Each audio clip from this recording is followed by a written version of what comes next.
Welcome to another episode of the Dentology podcast, where we discuss the business of dentistry.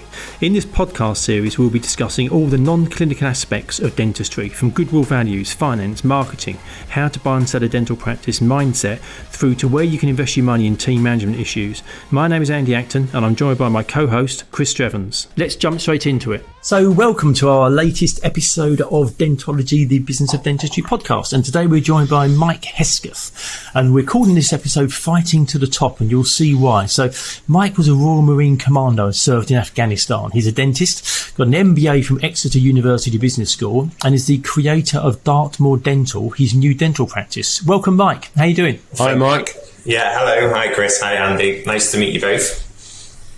Doing very well. Yeah, no, absolutely. I'm sitting here and thinking, just from that introduction, we've got an awful lot to unpack. There's going to be a lot we're going to have to try and get through before we finish this. But as a starter, I want to get into the Green Beret bit, the Commando bit. But let's roll back before that. What was your upbringing like? Where did you come from? What was the sort of family like? I'm Welsh, so the rugby wasn't great on the weekend. So, but don't worry, England, we can go with you on that as well. Yeah, very disappointing. Yeah. No, so I'm Welsh. I grew up in North Wales. I wanted to be a dentist from sort of age 14, weirdly enough. And I left school home when I was 18 to go to Leeds University. Quite young. Any dentists in the family, Mike? No. Just did work experience. When you do that work experience earlier on in your got you hooked. Yeah, and just wanted to do something scientific. No medical background whatsoever. That's interesting, isn't it? Because quite often, for somebody that young, quite often there is a family connection or, an uncle or a parent or something like that. But for you to have hooked into that so young, was there kind of a good school program? Because I think careers days at schools have sort of mixed reviews. People either say it was amazing and that set me on the right path, or they're absolutely rubbish and they don't seem to have any value at all. My stepfather was he's quite mercenary in his thinking, and he's like, look, you're doing all right at sciences, so rather than be a doctor and be a dentist, and the hours are better and the pay might be better. And from what he could see, and he had a friend who was a dentist, and he said, look, go and do work experience with him. And it was just always a given thing that I was going to be a dentist. And then I changed schools from sort of secondary school, state school, massive one in Wales, to a private school for my A-levels. So at 16 I went for a bit of a change in a very different culture, from football playing to rugby playing, and I think that stood me in good stead actually. When I applied for Leeds University, the chap interviewing me was like, he wanted to know about that transition that I'd made, because I'd only just turned 18 when uni started, and they seemed pretty confident with that, and they let me go to Leeds Uni.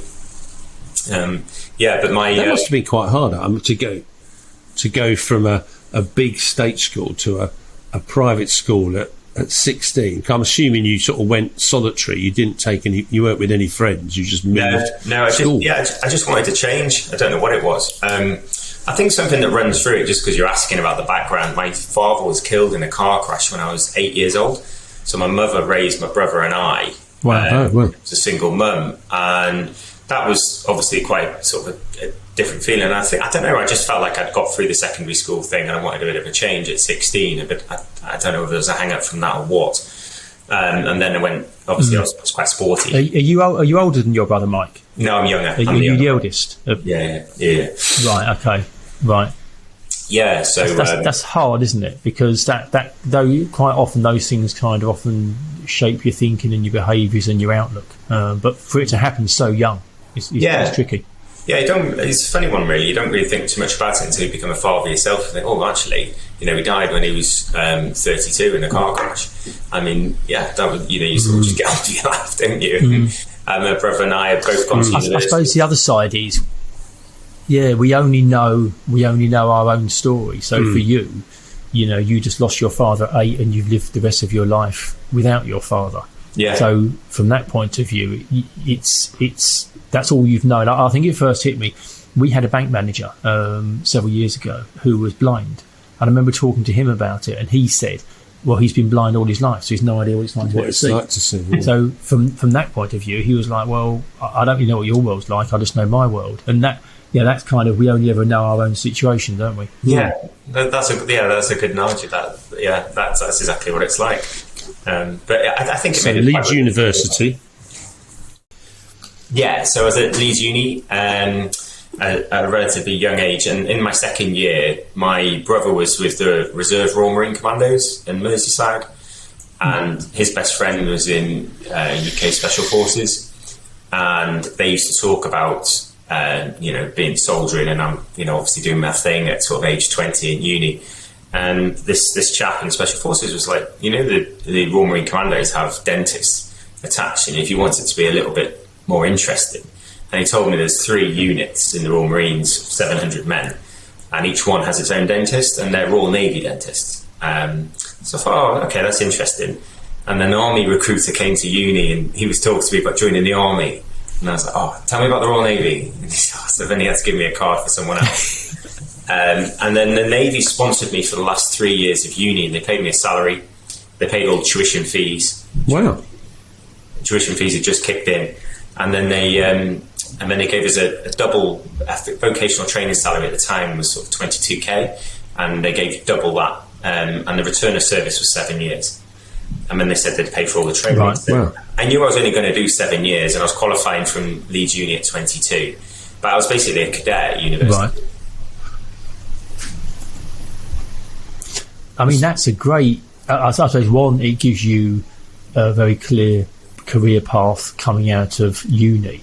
But what a ridiculous situation to be in, to being paid a salary to complete your studies and then go on to something you want to do. I'm sure there's lots of people listening today who are either foundation dentists or sit at dental school scratching their heads going, my goodness, I'm coming out with a minimum £60,000 debt, and this guy got paid to do what I'm doing. I bet you were popular on nights out. Yeah, I think the salary at the time as a student was like 12k a year. It's £1,000 a month. It was amazing. And also your pension, I know I don't think about it back then, but your pension kicks in from the moment that they start paying you. And so I've got like 11 years of pension. Right, that's true, isn't it? Yeah. So I only did eight years in the Navy, but you end up with 11 years of pension. They pay for all the Royal College exams, Eastman exams and everything. I mean, they're a great employer. Very good. Yeah. So you obviously then qualified as a dentist, and what was your Navy, your military career like for those 7 years? What stuff did you get up to? Yeah, so I spent a year doing vocational training. We ended up in Gibraltar looking after children down there, and so I spent the summer in Gibraltar, and then you do this sort of rotational vocational training where you meet with the RAF and the Army dentist together for a week in Germany. A week in Cyprus and different parts of the UK. And that was the sort of first year. So I felt like I was well calibrated as a dentist. And then I went straight to 40 Commando Royal Marines in Taunton, in Somerset. And then 40 Commando at the time were the lead commando, just goes rotation between the 3 units. So I ended up going off to Poland, Russia, Northern Europe, down to Sierra Leone, the Congo, and soldiering in the jungle. Yeah, wow. And when you're there, there's only sort of 4 people with a blue beret. There's the Navy chaplain, the Navy doctor, myself, and the education officer. And so everyone else has a green commando beret that they've gone through hell to get. And so as a young guy, they kind of expect you have a crack at it. Have you watched that 14 Peaks on Netflix? Oh, Nims. Nims. Incredible, isn't it? Unbelievable. Yeah. So Nims was on my commando course with me, and he laughed. Oh, wow. Yeah. So he laughed all the way through the course. He had a couple of mates with him on the course from the Gurkhas, and obviously you don't know about his background until you watch it on Netflix. But at the time, he's one of the lads. He's great, but he's so strong and so physically he was immense, but no better than most of the other guys, to be fair. And then, so it was interesting just flicking on Netflix and seeing him climbing the 14 Peaks. But that's the sort of mentality that... So that Nims that you see, well, there's one part, isn't there, when they get to one of the mountains and there's a snow blizzard and they don't think they're going to be able to climb. So his attitude is, well, let's have a party, let's have some drinks, let's make it fun, and we'll laugh our way through it. That sounds like that's the real Nims. Yeah, that was it. And it was humour in the face of adversity is one of the 4 commando spirits. There's the usual like courage or bravery, those sort of things. But the one that always sticks in my mind is humour in the face of adversity. It's something that. And did you have to go through the qualifying? I remember watching, there was something on the TV once about taking people through the training for the Royal Marine, and it's like nuts. And I presume you have to go through all that yourself, do you? Yeah, you do. You just get yourself organised. There's something called the All Arms Commando course, where they do 12 weeks, and it's just a thrashing. Because the usual commando course is 32 weeks for Marines or 52 for officers. And the 12-week course is for people who are like British snipers, Gurkhas like NIMS, RAF pilots, Navy divers, random dentists, the odd chaplain. And the idea is you're meant to be able to go in. And the idea is you're meant to be able to deploy with a commando unit. And it was obviously very helpful in the jungle, very helpful at sea, looking after people. And dentistry became like a secondary position. I was the unit dentist, but I ended up doing a paramedics course and dealing with sort of non-battlefield injuries, so car crashes, things like that on the course. And then when you advance further in your medical training, you do battlefield advanced training, so mechanism of injuries, blast injuries and gunshot wounds and things. And so you got your dentist hat, but you do your commando thing, and you end up doing a lot of sort of more Gucci stuff, really, and more medicine. Yeah. So you were there. So you were doing that for 7 years. So, and how, when you then kind of came back to sort of Civvy Street, how was that? Because you were at school, you went to uni, and then you spent 7 years in the armed forces. So you've never really, as an adult, been in kind of regular society. So was there a period of adjustment? How did you find that coming back? Yeah, well, it was a bit of a crazy one, really, because the culmination of my time with 40 Commando was Afghanistan, and that was when it was really bad. It was terrible at the time. I was going to ask a question on that, Mike, before we sort of move on. Was that completely nuts? And I ended up being a man on the ground. And so you go from that experience of proper warfighting in a forward operating base, dealing with your colleagues who were injured, doing a bit of dentistry on the sides. And then I flew back into the UK after that tour, and I went to the Royal College of Surgeons and sat an exam in Edinburgh quickly. And then I went down to Portsmouth, and I was a Max Fax, did my SHO year. So, yeah, NHS, military, university, all very institutional organisations. And I think when we were coming towards the end of the 7 years in the Navy, I worked freelance for someone, and I got ripped off, and I didn't get paid properly. So you're right, the transition to Civvy Street was very different. Yeah, very different. Did they know that you were a Royal Marine Commando? No, yeah, they just, I mean... that seems like a very, very silly thing to do. It was just one of those little mini corporates that, I didn't realise at the time that I only did a couple of months, and they just took everything as a retainer, and I was like, well, you got paid. But I was still on gardening leave from the Navy, so I still got paid. Yeah. Did life feel just a bit flat and boring and ordinary? You've been in some extreme situations doing some mad stuff, and then suddenly you come back and you kind of got to walk down the road and pick up a newspaper and wander down to a dental practice. Was there a period where is this it? Did you feel the urge to go back to a more exciting world? No bombs, no guns, nothing exploding. Do you know, if I'm honest with you, I kind of knew then that was the pinnacle. And I also looked across at the dentist in the Navy and said, look, I don't want to carry on. Because you do go into 2-year jobs, and you move and you move your family every 2-3 years. I mean, it's okay. But I just looked across the table and thought, I don't want to wake up at 10 years further down the line. So, yeah, I didn't want to sort of get stuck in a rut. But I do remember going to see a practice. It was for sale. It might have been with you guys at the time. It was in Reading, and it was a partnership. And my wife had driven me, and her sister lives near there, so we were going to settle there instead of in Devon. And and I walked out, and it was a lovely practice. It was like massive, and they wanted to sell a share. And I sat down in the car, and the first thing I said to her was, if I buy that, that's the end of my life. so whilst I wasn't looking for it, and I was like, oh, and she just went, right, we're not doing it then. And I said, well, it's probably the sensible thing to do. She was pregnant with Poppy at the time. So let's buy that. And I just thought, I don't want to do that. I don't want to get stuck in that rut of partnership. Yeah, which actually, given the other things you've gone on to do, was probably not a bad call. No. So the armed forces, we'll get onto your dental practice kind of journey in a second, but obviously the armed forces brings a huge amount of discipline and structure. Has that helped you in running a business and your business life? Have you carried some of those life skills through to what you've done? Yeah, it does really, and you get imbued with standard operating procedures. And I was never sort of the most passionate clinical dentist. I haven't, other than being well calibrated with Max Fax and the Royal Colleges, I've never gone on to sort of do anything else within dentistry. But what I do is I make sure everything's in line and everything's organised. Now, you'll know this from the due diligence process of managing sales. So our organisation, when we sold Exeter, was, everything was in a Dropbox before I complied. So everything was in a Dropbox. We knew where the documents were. 500 documents went across to the lawyers. It was Bupa at the time. They came back 2 days later. We got them over another 200, and it became a little bit of a battle of who could get the documents across. And I think that comes from the military, and that comes from being organised. And I wanted to control the money because of the first experience. I wanted to control the money. And I also didn't want to do dentistry if I had to cut corners. And that's a key principle. Like, I'd rather just want in the game. It's a healthcare game. It needs to be high quality.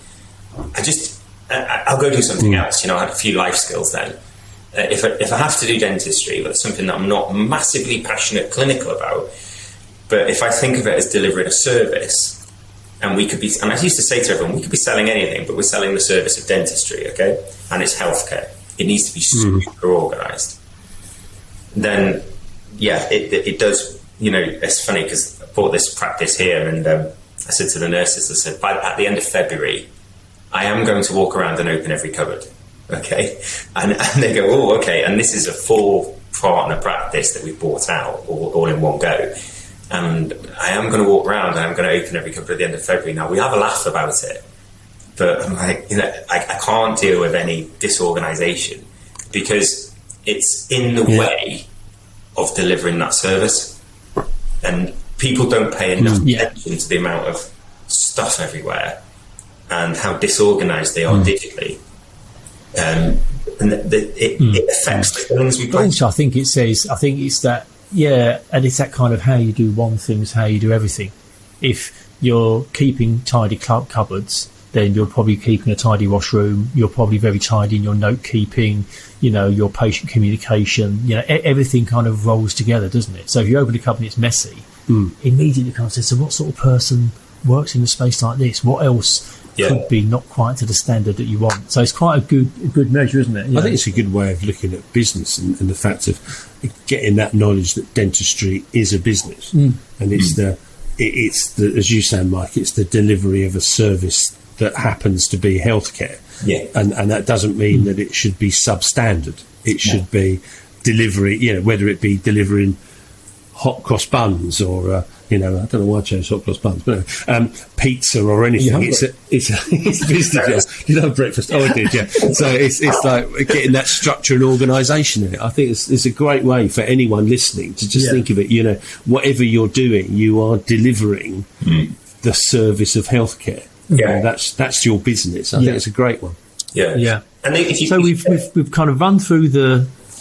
So go on. No, I was going to say, if you take that back to sort of on my MBA, when you really stripped it back, and it's one thing I admire about what you're doing with Frank Taylor. I know you've got different avenues and things. When you strip back a business is all it is an organisation of things. It's not anything in itself. It's just being, a set of humans turn up, hopefully patients turn up. You pay for technology, infrastructure. All it is an organisation, and then underneath a really strong brand. And once you nail it, you go, well, the more organised wins the war. The more swept up you are, you win. So I was saying to Andy this morning, Mike, that one of the few things I quite like about America is the fact they say the word process as opposed to process, and I think that is the way to look at a lot of businesses. It's a process of doing stuff repeatedly, doing it properly, and ironing out the bits that don't work so as it does work. Yeah. But also, I think if you get the processes, the systems, and the infrastructure in place, that frees people up to create magical moments, because you've got confidence that the back end is in place. The back end is going to protect you. Yeah, there's security and comfort in having a good system that's going to. So that means in that moment when you're talking to somebody, you haven't got to be worried about all the elements going to come together, because that's already that's a system.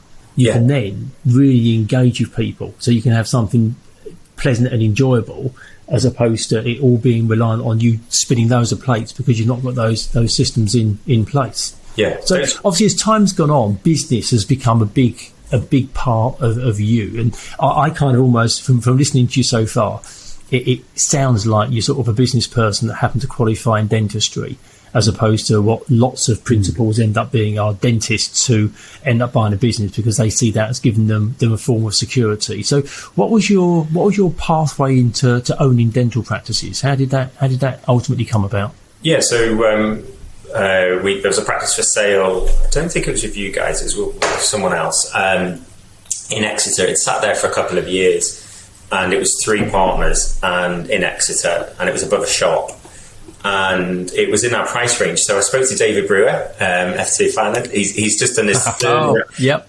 he's just done our 3rd raise for us, bless him. So he's been with me from the beginning, and I really like David, other than the fact that he's a gooner. Obviously, I'm a Liverpool fan. Great guy. Can we just terminate the podcast now? I'm a gooner as well, Mike. So. Well, unfortunately, I get worse for you because I'm a Man United fan. Yeah, it couldn't be any worse for you. Yeah, no. I just really. Oh, Mike, your signal's gone. I just really like the way that he works, and he said I think we'd saved about 20 or 30k from the military days, and I said, what can we buy? And he said something around about 300k. And what I liked about him was the way that you brought him in was to get the bank finance secure. You had so many buyers putting in offers that just couldn't raise the finance. The deals were falling down. Yeah. And he outlined it to me. He said, so you cannot put an offer in at 400. You haven't got enough deposit. And so having those boundaries, there was a practice for sale in Exeter. And because of David, really, it went through. He was phenomenal. So, we bought it, and then we just changed every system in there, and we invested everything back, and we didn't draw much off the business. Laura and I, not much at all. And I was always trying to build a team. Like in my military days, I was trying to build a team of clinicians, and we had some key principles. I talk about university standard treatment plans. So that means that all diseases diagnosed and treated. I talk about, we aim to not refer work out. So if we haven't got the skill set internally, can we find that skill set? We always run our time, all those sort of, those key mantras that the practice wasn't doing at the time. And all of a sudden we had a turnover it went from about 500k to 800k in the first year. So we had a 300k in the first year. And then we started layering on top of that. That's a big jump. Yeah, and then we went to another 400 on top of that the year after, another 500, and it ended up at 2.4 million turnover within 4 years. And that was just through that was just through key principles and ethos and tidying the cupboards and you'll know, spinning a business, doing a business is like spinning plates, and it's not just about marketing, it's not just about a podcast, it's about how good are your staff when I call them, when I want a brochure, and that's the nitty gritty. Yeah, definitely. The grind that we've got to do as business owners that I think is not put. That boring bit there's not enough weight on that, and you can sign up to these coaching consultancy courses, and it's all about Gucci marketing, and I'm like, it's not really. It's systems. So, it's funny, we talk about we use an iceberg, and using lots of things, that iceberg analogy, where you kind of see the bit above the water, but we sort of turn it into a tooth for our market. But it's a similar principle in that the bit you see isn't as big as the bit that you don't see. And I think you're right, people don't talk about the bit of owning and running a business that you don't see, that sacrifice, the disappointment, the hard work, the graft, all the things that aren't particularly sexy and exciting. But you get those right, and that kind of gives you that infrastructure and that platform for success. Yeah, definitely. Yeah, exactly. As you were saying, Mike, we say to people, you spend all this money on marketing and then you don't teach people how to answer the phone. Yeah. Honestly, yeah, or the fee guide. Like, I can tell a lot about a business from its fee guide. There's an art and a nuance to fee guides. I look on their website and I know whether they're organised or they're disorganised, and I know whether they're singing off the same hymn sheet if there's 3 or 4 associates. I know if there's opportunity there. Like, I'm spending the next hour after here going through the current fee guide of this long-established practice and putting a line through about 90% of the coding items and cleaning it up and simplifying it. And the difficulty in simplification is where the value seems to be. Yeah. I think people want to be able to easily understand what the proposition is and how do I access it. Yeah, isn't it? That's what I think. Anything that's too complicated, we know that everyone's attention span's getting less and less. But if your proposition's complicated and people need to sit down and think about it and work it out, you've lost them. Yeah, exactly. It needs to be so obvious, doesn't it, and transparent. I think the value calculation, Mike, is a real interesting one. A number of times I've said to people, so how did you base your private fees? And they sort of go, well, I used the NHS and then I times it by 2. And it's like, well, you all tell me that the NH system is not the right system of value anyway. Yeah. So why are you using that as your base point for your value? And they're like, oh, I've never really thought about it like that before. Another good one is like looking online and getting all 10 practices locally and then putting the average in and going, right, I'll have an average price filling. And you think, well, why are you average? And how's that marketing? Yeah. And we talk about knowing. I listened to Mark Webber talk recently about that, and Mark Webber said that the reason average is average is because it's the most popular thing that everybody does. Yeah. So why on earth would you want to be average? Why on earth would you even go if you go low or high? Yeah. At least you're going to stand out one way or the other. By virtue of being average, you're just caught in the noise in the middle. Yeah, exactly. I mean, if you think about so you've got the practice thing. Go on, Karen. Oh yeah, no, absolutely. No, I wanted to move on to because I'm fascinated that you've done so much and you had your practices, and whilst you talk about the clinical bit, you still talk like a businessman talking about the clinical bit. You're not kind of sounding to me like a dentist, even though you are. Yeah. So then you went on to do an MBA in Exeter University Business School. Yeah. Was it the growing interest and hunger to know more about business that took you to the MBA, or did you do the MBA to give you the platform to springboard yourself to do more in business? It's a bit more calculated than that. I got to year 4 of Exeter, we're hitting +2 mil turnover. I was down to 2 days dentistry, which is what I talk to a lot of people about, is dropping their dentistry down to what they want to do. And it was coming up to year 5. Father had been killed when I was 8. I wanted to take my kids travelling around the world, and I wanted to sell the business for a walkaway deal. I had in my chair an MBA lecturer from Exeter University as a patient, and she said, look, if you get your application in 2 days, you can have a free MBA from Exeter Uni as a UK graduate, because there's non-first language English students on there, and they need to sort of broaden it so that the value in the course is higher. And so they offer within the Southwest sort of 8 students to come on board. Get your application in, and it's a full-time MBA you can do next week. I quickly did the calculation that if I'm doing an MBA full-time, I can tell potential buyers that I'm not in the business anymore and I need a walk-away deal. Yeah. No, so just to recap, you got paid. Smart. You got paid to work your way through dental school, and then you got an MBA for free. Yeah. yeah. It worked out great. Mike, what are your lottery numbers? When you say it like that, I'm just working through this process here, but you say it like that. Yeah, I do pay for things. I just it was just an opportunity. but I mean, we joking about it. But in fairness to you, how many people would have heard that MBA lecturer in a dental chair say that and go, okay, yeah, that's interesting, definitely. And they're not taking action? The fact that these things, they haven't fallen in your lap. You've seen it, you've made a calculated decision, you've seized the opportunity, and you've benefited from it. Because I know so many people that would have had similar opportunities, but not taken the action necessary for the benefit that came their way. Do you know as well? What's that phrase? Listened but not heard, or whatever way it is. Andy, there's another. That was actually a long time in the making as well, because that patient was a business coach, and I played football with her partner, her husband, and I'd had conversations with her in the past about business and chatted to her. So I had come to her mind anyway. It was just happened she was in the checkup. She said, you need to get and do it. But I do things like podcasts with you guys, and there's no discernible benefit other than, talking nicely and meeting you two for the first time. But I'll do things like that continuously, little magazine articles, little profile builds, not for any sort of great narcissistic thing, but eventually someone messages me and something interesting comes out of it. Yeah. And that's what happened. And we agree. I talk to dentists at the minute who own businesses. I'm like, are you out there? Like, are you going to the local PDA group? Are you mixing? You can't recruit a dentist at the minute, but you kind of stay in your surgery.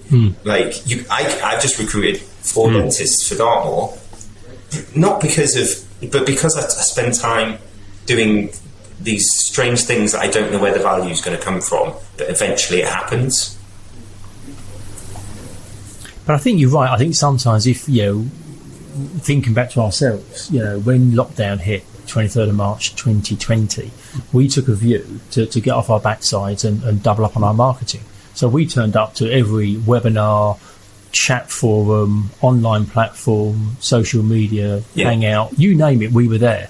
And it was the same thing. We never said, right, so what's the ROI going to be on this? We just knew it felt right to appear everywhere. Yes. And guess what? 6 months after that, we'd never been busier in our history. Yeah. So as a result of doing that, it's what you're saying, which is if you just keep turning up and you keep your profile up, there's no master plan of what it's going to produce. But guess what? When you need to hear from people, when you need something, you're the guy that everyone's thinking about. Yeah, exactly. It's making your availability for business, isn't it? You're available to business. Yeah. And so that's where the MBA came. So you touch. Yeah, so you touched on it very briefly. So you then made yourself dispensable to the business. You were able to sell your business. You did your MBA, and you just touched on it. But you did take a family gap year, didn't you? As a family, you took a whole year out. Yeah, we did. So how did you pull that together? Well, I thought back to the student ticket days where you get a segment of the earth, and you can get one of these student tickets where you can just go around the world. Obviously pre-COVID, and you're not allowed to go back into a segment. And we had a 5-year-old and a 3-year-old, had friends obviously around the world who had moved around, and so we had sort of touch points where we could go. And we just decided, and the psychology again on this was that once we'd left, we're always on our way home. So you leave, but you're going home. Yeah. Okay. So it's psychologically, it's not as if you're like, oh, you're wasting time. You're not. You're on a long journey home. And so my wife and I talk about this, and she's a Yorkshire girl. She'll readily admit it. She likes a bit of travelling, but isn't, out there doing lots of this sort of weird and wacky and wonderful things. And to be fair to my wife, she just backed us. And we suitcase each, 5 and a 3-year-old. Obviously, we had a few quid then, so it was safe. We rented out our house, and we just went, and we went slow. So everywhere we went for like 2-3 weeks, because the kids were so young. And they turned. Did you go east or west? I went east. So Singapore, saw an old Navy friend there for a while to break the trip to Australia. Did loads in Australia, then over to New Zealand, the Cook Islands in the middle of the Pacific. My little boy, who's 4, watching him swim down the anchor chain of a little boat in a lagoon in the middle of the Pacific. Wow. And none of us being in a rush to be anywhere else. And it's surprising. There's a lot of Europeans doing this. Because of the enhanced paternity and maternity. There was also quite a lot of digital people in eBay and things like that who we met from the UK who were just taking extended periods of time abroad. And I look back on it now, 4 or 5 years I think what was ago. really nice in what you said then, you said none of us were in a rush to be anywhere else. Yeah. And I think that is almost kind of a growing pandemic generally. I think everyone's in such a rush to be in the place they're not. Yeah. They lose the value and the appreciation of that moment, whereas you really sounds like they really resonated and you really sort of soaked up the whole of those moments. Yeah. I look back now and I think it's the best thing that I could have possibly done, as a family. And then we came back 9 months later, and then we started to do different things, trying to do different business opportunities. And it was funny, really. Again, it was a bit sticky. Struggled with a partnership with someone. It was never going to work. And then we tried to do a project in Taunton, a big hospital project. And then the pandemic hit.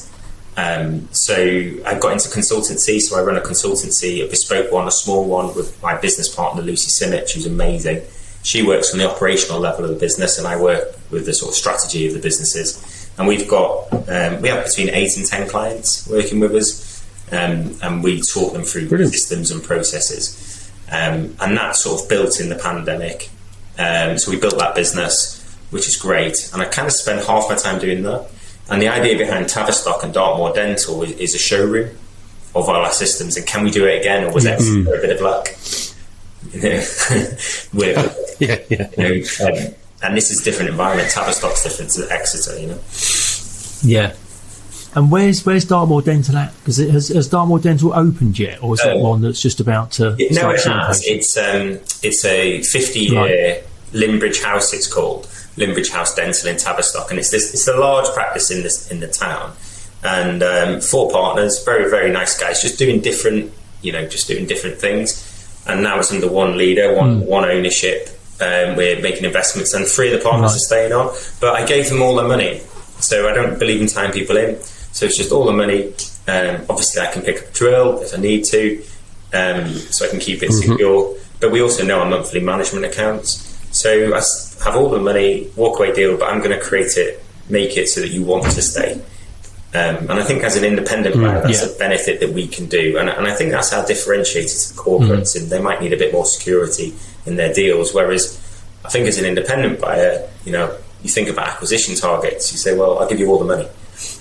And the aim is to build 3 of these in the southwest, and over the next 15 years, three large ones, sort of maybe Exeter, Taunton again, and just do 3 over 15 years. We've just built a house on the River Exe, so we moved in last week. So we're settled in the southwest now. Brilliant. Yeah, we're settled in the southwest, and we're going to do 15 years business. That'll take me to 55, and then we'll do 3 practices, hopefully big, large ones. And then after 15 years, I'll be on the phone to you guys if you're not off in Mauritius or retired, or you're long retired. And I'll tell you what, if you're on the phone to me, Mike, something's gone wrong. Yeah. So I'll sell it we'll sell it in 15 years' time, and it's a very independent personal business. So. If you could roll back and sit down and have dinner with the young Mike, 20 odd years ago, would you do anything differently? Honestly, I don't think I would, because I had a lot of fun, and now it's nice recalling these stories with you of Afghanistan and the jungle and jumping out of a helicopter into the Pacific Ocean off a warship. And also having 2 great children and a lovely wife and building a home. It sounds very fortunate. So I think we talked about it earlier, what are your successes? Getting the Commando Green Beret with NIMS and people like that. I can't, it sounds awful, but no, I don't think I would change it really. I can't think of anything else that I would have done. It's been a blast, and I've got really great management team. Yeah, no,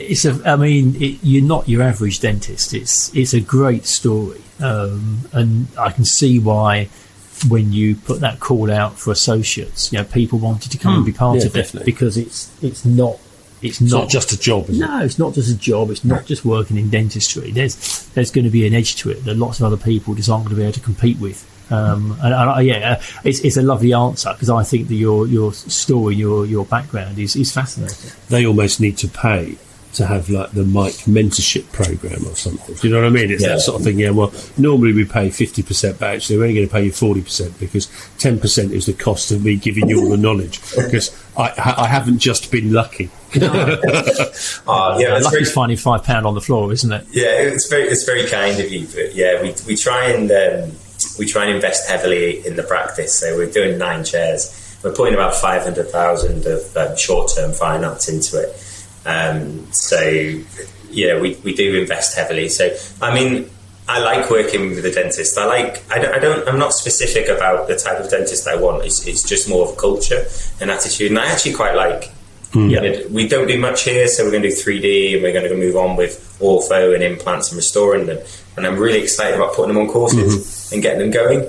And seeing them develop. And I don't mind. We've just appointed a clinical lead who's a young lady who's 26, 27.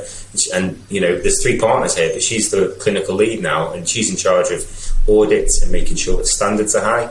So I do hope that we develop people and associates, as best as we can. And I work with everybody, really.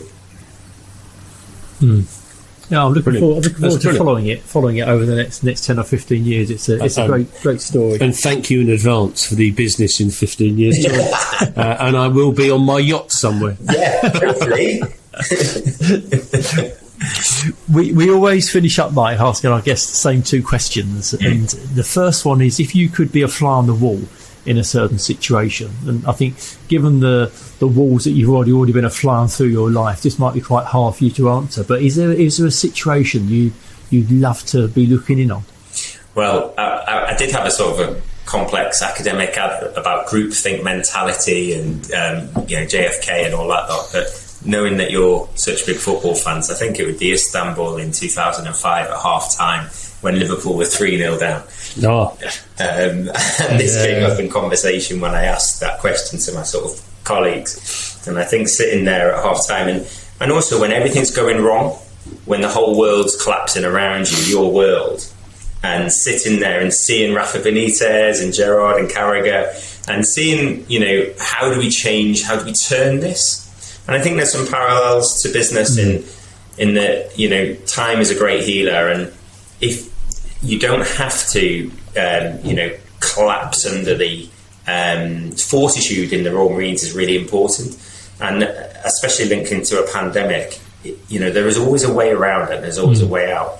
And for anyone who didn't know, Liverpool were 3-0 down, came back and to 3-3 and won the Champions League in the most glorious victory, better than 1999.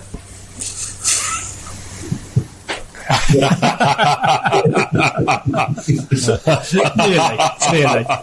But no, a nice little dig at Andy. Thank you, Mark. I think you're right. I think that as bleak as a situation can look, that's a real shining example of, it would have been easy to have not changed something and got the result they got. And the heads drop. So no, that's a lovely one. And then our last question is, if you could meet somebody, fact, fiction, still alive, passed away, is there somebody you'd like to sit down and have dinner with? I think it'd be quite awkward. I don't think the conversation would be great, but I'm a bit obsessed with Tesla and Elon Musk. I am a little bit, and it's not just the the Gucci space stuff. It's how slick the buying a car is through Tesla on their website. And there is some hard yards in culture that's done in Tesla. As much as it's a big financial game, there's some hard yards done. And he sets that tone. I remember when the distribution of the cars were going wrong and he was sleeping on the factory floor. He had a space company, he had Tesla, worth billions, and he's sleeping on the factory floor. I mean, there was a few people on social media criticising him, big names, and he just said, "You just don't know. You don't know why I need to sleep on the floor. And if you don't know why I need to sleep on the floor, then you don't really know business, and you're a commentator." And I thought, there's some serious hard yards in culture that man does. I don't think he's the most engaging, but I mean, God, he knows how to. He's a business magnet, and I find him really interesting. Oh, he's phenomenal. And he plays havoc with Bitcoin. Yeah, he does. He strikes me as a bit like a James Bond baddie, isn't he? Thankfully he's doing good stuff, but he is your archetypal James Bond baddie. He's going to connect all these power units all over the world, and suddenly we're all going to our heads are going to pop or something. Yeah, thankfully he's on humanity's side. Has he got a cat? I haven't seen him stroking a cat. Yeah. but I see what you're saying. It's a lovely point, isn't it? That for all the wealth, success, and people around him that could be doing that, it mattered so much to him. He will be a very interesting person. I think it might be quite a hard dinner, but I think it will be a very interesting couple of hours. Yeah, exactly. Well, lovely, Mike. It's been. We really appreciate your time. I think your journey, your story is fascinating. That's brilliant. I think we're only probably a chapter or two into what you're going to actually ultimately end up getting done anyway. I've really enjoyed it. So, fascinating history, when you roll it all together. You've got more experiences probably in your 40 years of lifetime than the vast majority of them in their entire lifetime. It's fascinating the way the journey has sort of taken you to where you are now. It's brilliant, really good. Thank you. Yeah. Thank you. We really appreciate your time today, Mike. That's been really good. Thank you. What a great conversation with Mike Hesketh. Almost too short, fascinating. We sort of, it's a shame really, because we're limited with time, but the military bit would have been fascinating because, he was in a forward operating base. Yeah. Can you imagine all that? I wonder whether we need to do a part 2 at some point. Yeah. Just because, like you say, you could just, without dwelling on it because it's military and it's interesting, exciting, but I just think the business lessons for somebody that had spent 7 years in the military in different places, but also having to be a medic and a dentist, that kind of, you were talking about kind of fortitude and standard operating procedures and systems, and so much humility and modesty about the guy. There's no drama about it. I thought it was brilliant. Lovely. I did smile though when it was like, do you bring the military? And I was thinking, I wonder if he gets many complaints. No, I'm going to kill you. No, I know he wouldn't, but do you know what I mean? He was just a really nice guy, really nice, relaxed, and also sort of hugely unassuming over what he's achieved so far. And that MBA thing, we'll take the opportunity. Out. We're calling this episode Fighting to the Top, but I think we could have called it Tidying the Cupboards. Yes, yeah. Because when he said about if you've got tidy cupboards, that says a lot about your surgery, how you think, how you behave, and it kind of filters through to everything. But that was a great conversation. I'm going to go and look at the drawers on the desk. Exactly. That was good fun. Brilliant, good stuff. Thank you for listening to this episode of Dentology, where we discuss the business of dentistry. If you like what you heard, please do subscribe where you found this episode. That would be amazing. And also follow us on Instagram.